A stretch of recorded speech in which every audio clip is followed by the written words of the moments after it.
Good morning, Dr. David. So, on behalf of InterScience Research Network, we are interviewing Dr. David Boohene, and I must introduce briefly about Dr. David. Dr. David specializes in development studies, management research, and economics. He is presently a chartered economist, lecturer, and associated with a good number of teaching and corporate training institutions as management cum organizational development consultant. Dr. David received his master's degree and PhD degree from SRM University and Sam Higginbottom University of Agriculture, Science and Technology, India. He is an active mentor in InterScience Research Network, which run by IIMT Bhubaneswar. Dr. David passion is stirred from a noble desire to teach and lead with the aim of making positive impact in the lives of the society and in people. His training and mentorship program in the field of research, management, and organizational development is unparalleled. In the wake of COVID-19 crisis, Dr. David spearheaded a global virtual mentoring campaign to advance leadership and capacity building solutions, both for the employees and employer, by bringing resource person from across the country, especially from USA, Germany, Kenya, Australia, India, and Ghana. We welcome him to our IIMT lecture series on evolving career in management. Dr. David, you are now an important person in Ghana with the portfolio of management, development economics, and entrepreneurship. I'll just ask you a few questions. The first one, can you briefly highlight the role of development economics in business management? Dr. David. All right, so thank you very much for the warm introduction. I'm very grateful. So my specialty in PhD was in development economics, specifically human capital development.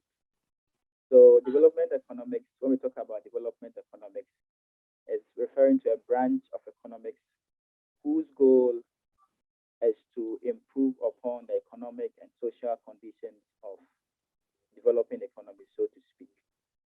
And so there are three main pillars here to do that. One is the individual or the personality or human beings or people. The other is organization, and then the broader aspect is economy. So we have the individual, we have organization, and then we have the economy as a whole. So these three pillars, if they are well managed very well, will lead to developing our economy. Now, the role of management comes in the sense that we know for sure that management is getting things done through people. So if we want to develop our economy, that it means that we are going to do that through people, through human resources, through human capital.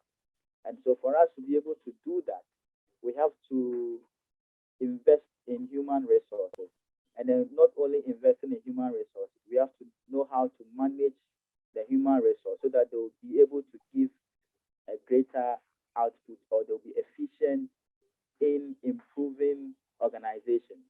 Because when organizations are improved, it will mean that it will go a long way to improve upon our economy as a whole. Imagine a country like India. If people are working efficiently and effectively in their organization, it means that the organizations will be productive, and it also means that in the long run, the Indian economy will also be benefiting from the productive workforce in the various organizations. And so there is a linkage between development economics and business management. Development economics teaches us how to be effective as an individual by investing in the individual. When I say investing, I'm referring to providing them with training, providing with them with skill sets that they'll be more effective. They become a capital in that sense. And when these individuals are trained and are effective in the organization, organizations will improve, they'll be productive, and it will also enhance the general performance of the economy. We know that economic growth is the persistent increase in production of goods and services. So when individuals in organizations are productive, it will lead to the economic growth of economies in general. So that is the linkage between, that's the role of development economics in business management. Thank you. You are teaching and mentoring entrepreneurs in many forums. Can you candidly tell us whether the entrepreneurship is a built-in quality within oneself, or it is cultivated over a period of say 1 year, 2 years during the business study? Okay, so there are two schools of thought to this question. Some believe that entrepreneurship is inbuilt, that is to say that you are born with it. Others believe that you learn the act of entrepreneurship. So first of all, what is entrepreneurship? Entrepreneurship is a process of developing or organizing or starting a new business with the aim of making profit. I don't think that a child who is born 1 year or 2 year child will be able to know how to manage or start a business. And so for me, I think that first of all, everyone is born with certain skills, but we have to nurture it so that we mature in those skills in order to be effective. And so I want to answer this question by saying that entrepreneurs are, of course, we are born or it's inbuilt because we learn from others as we grow. However, we can be better off entrepreneurs, or we can better ourselves as entrepreneurs or mature in the act of entrepreneurship by going through a series of learning, by going through knowledge acquisition, by learning under somebody who has gone far in the area of entrepreneurship, getting the skills and the knowledge from those people, so that we ourselves will mature as entrepreneurs. So there's a linkage. Everybody can be an entrepreneur, but for you to survive in that field, you need to continuously learn and you need to be the master of the act of entrepreneurship. And that requires learning in schools, that requires formal education, that requires informal education, and all that. So there's a linkage. We all can be entrepreneurs, but to survive in the area of entrepreneurship, we need to consistently be learning from experienced entrepreneurs or through formal education. Thank you. You were studying in India, and have you ever heard the name of Jugaad? The name of who? Jugaad. No. No. Okay. In North India, where you are doing your PhD, okay. People must be talking about Jugaad technology. Maybe I have heard it, but I didn't. Okay. So the meaning of Jugaad is manage anyhow. You have to get the work done anyhow. That is in Indian word. They coined it Jugaad. So the entrepreneur should know the Jugaad technology. So in a lighter sense, I am telling. Okay. Okay. So from your experience, can you suggest some tips how to inculcate entrepreneurship within a person during his business study? Okay, so once a person is schooling and the person wants to have some knowledge about entrepreneurship, the first thing the person can do is to learn how to work in groups. So maybe you are a student, and then you should know how to learn to work as a team. When you are put in groups, you should know how to work with your fellow colleagues in the team or in the group. that is the first thing you have to do. Learn how to work in a team. The reason why I'm saying that you learn how to work in a team is that entrepreneurs work with people. And so by learning how to work in teams, you learn how to develop interpersonal skills. You learn how to relate with each other. You learn how to respect each other. You learn how to get something from somebody by learning how they are, what will get them annoyed, what will get them angry, what will not get them, so that you'll be able to work with them effectively. So that is the first thing you should learn how to do as an entrepreneur. You learn how to work with people. The next thing is that you continuous learning. You continue to learn. Most often than not, when students are done with first degree, second degree, they stop learning. These days, you can learn from YouTube, like this thing that we are having, this presentation that we are having. It's going to be put on the YouTube, and so once you subscribe onto it, you get information on entrepreneurship. So you don't have to be always in the school setting to be in a position to learn. You can learn from various sources. You can learn from the environment. You can learn from your father. You can learn from your mother. You can learn from people who have done very well in entrepreneurship. So you learn from them. And then also, like I said, interpersonal skills. You need to develop good interpersonal skills because research has shown us that those who are very relational do very well in business. Marketing is all about having a good relation, good interpersonal relation. So once you're able to relate very well, you are able to excel as a marketer. So learn how to work in groups, learn from others who are entrepreneurs who are doing very well. Don't learn only from them, but also learn from a formalized setting, like in the university, like in college. Go through the models of entrepreneurship, the models and the theories that they teach you, understand them, and then also you develop your interpersonal skills. My personal experience in my family, whenever you are done with here in Ghana, we call it senior high school. So you go to senior high school before you go to the university. So in my family, my dad has a shop. So once you finish your senior high school, before you go to university, you go and work in the shop. The shop is in the heart of the city in Accra. So you go and work in Accra. In Ghana, our capital town is Accra. So you go and work. There's a small shop there. You go and manage it.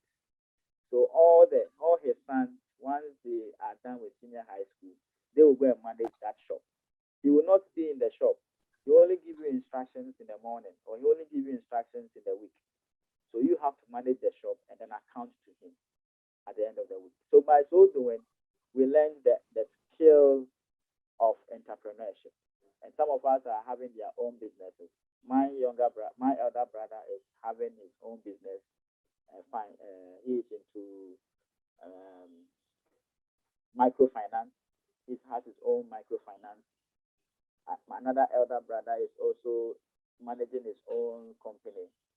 And myself, I am teaching, but I also do other extra work that brings me extra income. So aside that, so these are the things these are my personal experience. So don't only be learning after school, maybe during vacation. You can go on an attachment or internship. You can go and work for your somebody in the family, and then learn the skills of entrepreneurship from there. We don't learn entrepreneurship from books. No, we learn it on the field. The books serve as a guide, but the actual work is on the field. So make time to go on internships and attachments and then learn from there. Okay. What is the success rate of, say, startup in your country, Ghana? Okay, so I did a small research on this.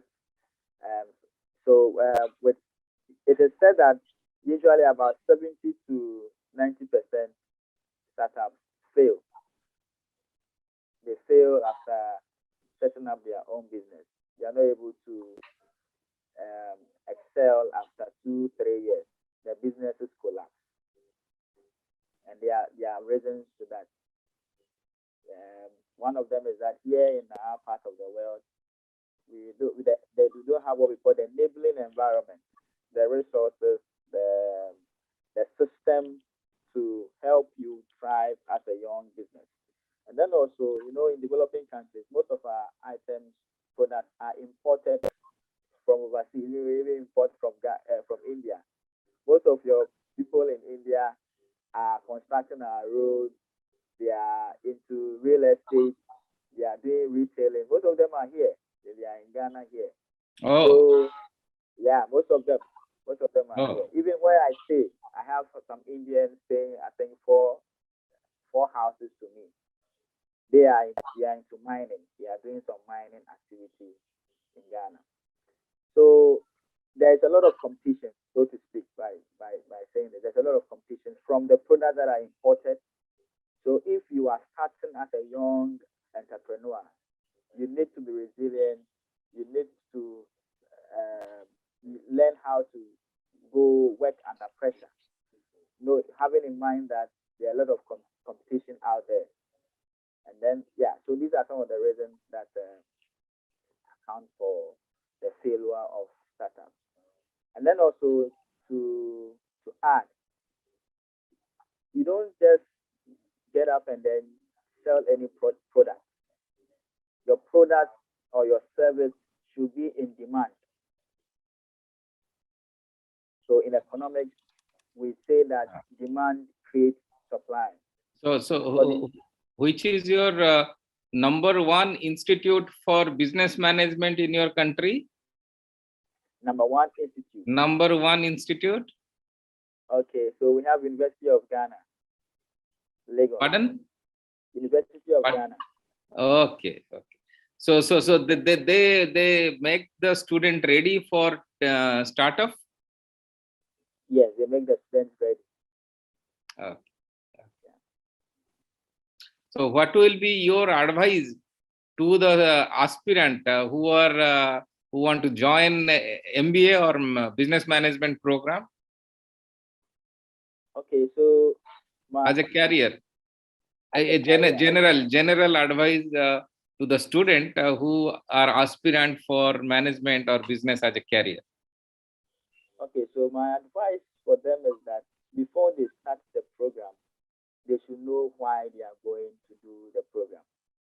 In management, we have various forms of management. We have entrepreneurship, we have human resources, we have accounting, we have marketing, we have um, um, supply chain management, logistics, etc.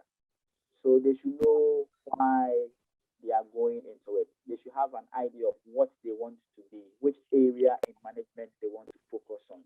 If it is marketing, if it is human resource management, if it is accounting, if it is um, logistics, and so they should have an idea. And then that idea will inform them as to which area they should go and which area they should not go. And then also, they should also understand that the universities or the institutions or the tertiary institutions provide the theoretical aspect, but the work itself is on the field. So, in as much as they are schooling, they should also make time to go on internships while they are schooling. When I was in India, in SRA University, I went to do internship 3 months at Loyola University. So Loyola, there's a school called Loyola. It's at Kanyakumari. Yes, Yeah. yes. So yes, and so I went to work with a professor. It's the institution. So I went to work with a professor who was then at that time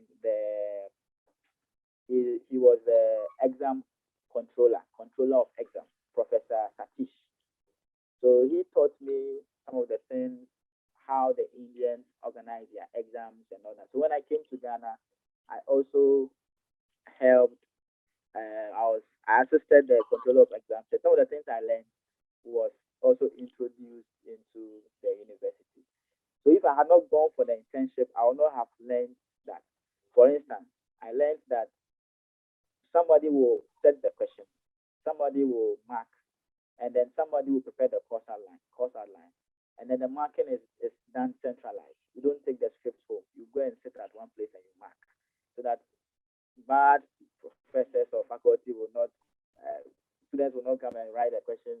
the exam in their house and those things. So it enhances quality in education. So that's one of the things I learned, and that's what I introduced when I came to Ghana. So the work is actually on the field. Got it. Got it. Yes.